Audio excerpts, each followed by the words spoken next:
Okay, hello everyone. Lauren asked for a Livy passage, so I thought that I would get one on the day before the exams. So let's go through this, the Arruns Tarquinius Livy passage number 72. Let's get cracking.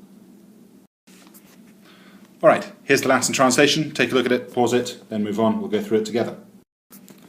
First sentence. Postquam in agrum Romanum ventum est obviam hosti consules eunt, Valerius quadrato agmine peditem ducit. Brutus ad explorandum cum exquitato antecesit. All right, let's do this first bit. Postquam, after. Now it's ventum est. Looks like it should be it was come, but that wouldn't make any sense. We've got this impersonal verb here, like there's a few of them that we've actually met. Juvat esse, those sorts of things. So after they entered into the Roman territory, into the Roman land. Obviam hosti consules eunt. After they entered the Roman land, the consules is the nominative, the consuls. Obviam eo is I go to meet, went to meet. Hosti takes the dative, went to meet their enemy. Valerius led the peditem, led the infantry, in a quadrato ablative, agmine ablative as well, in a square formation. Brutus ad explorandum cum equitatu antecesit.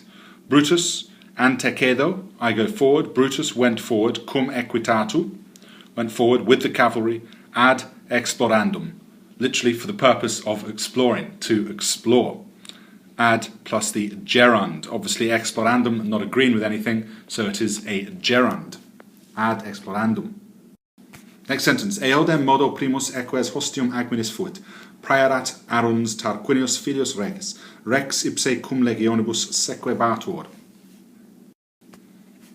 In the same way, ablative, primus eques hostium agminis fuit. The primus, the first of the hostium agminis, of the enemy battle line, fuit, was eques, nominative, the cavalry. Praerat Arruns Tarquinius here, the nominative. Arruns Tarquinius, the filius regis, the son genitive of the king. Praerat, from praesum, I am in charge. Arruns Tarquinius, the son of the king, was in charge. Rex ipse, the king himself, sequebatur, was following, cum legionibus, with his legions. Sequebatur looks passive but is active. It is a deponent verb. Arruns ubi ex lictoribus procul consulum esse, deinde jam propius ac certius facie quoque brutum cognovit, inflammatus ira. We pause for the excitement for a second and we say, Arruns ubi, when, now. We look through all this, where's our main verb? We don't get the main verb until we get cognovit. When he learned, procul, from far away, from a distance, ex lictoribus, by the lictors, and because we've seen a learning word, verb of saying or thinking, I'm looking for an accusative, consulem, and an infinitive, esse.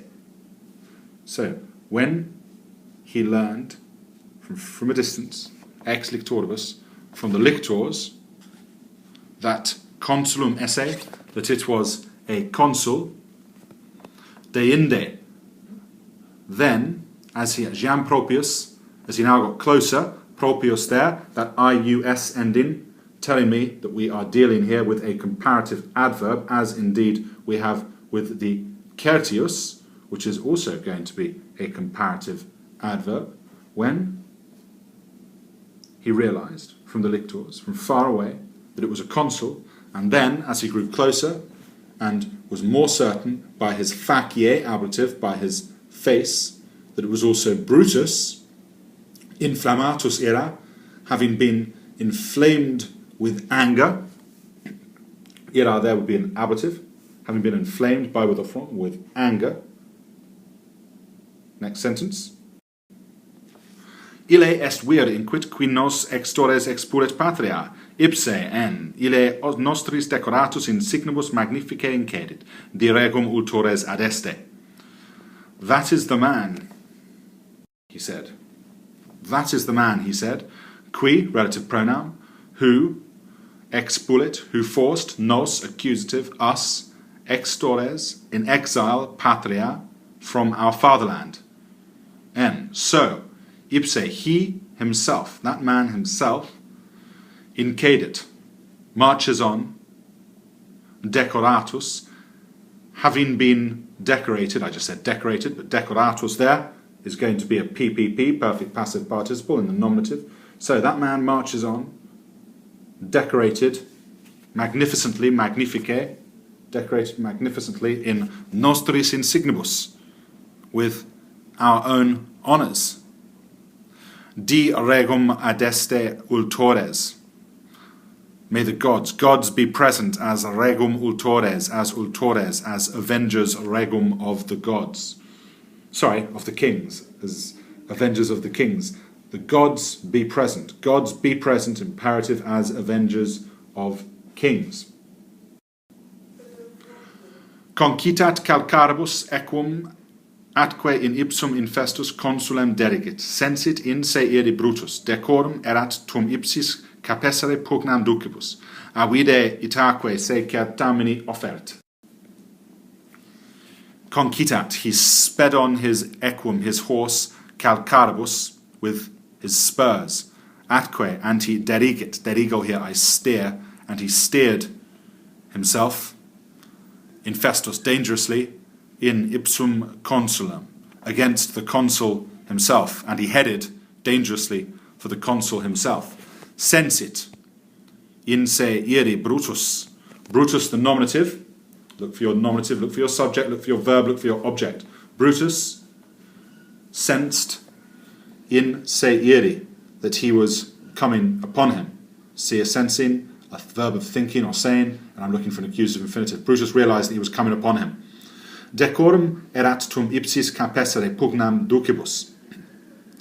It was considered honourable in those days for generals, decorum erat.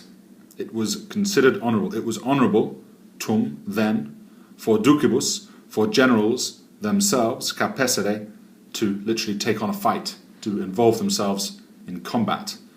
Avide itaque se certamini offert. I wonder if Livy is here looking at that sort of Roman and indeed very modern way of looking at things that's happened throughout time, of saying back in the day, in those days, people knew how to be well-behaved, people knew how to be brave, etc., how things have changed. The Ciceronian quote, I suppose, o tempora, o mores, or the times, or the customs, that maybe this is Livy saying the same thing. Back then, people knew how to fight. Avide itaque se certamini offert.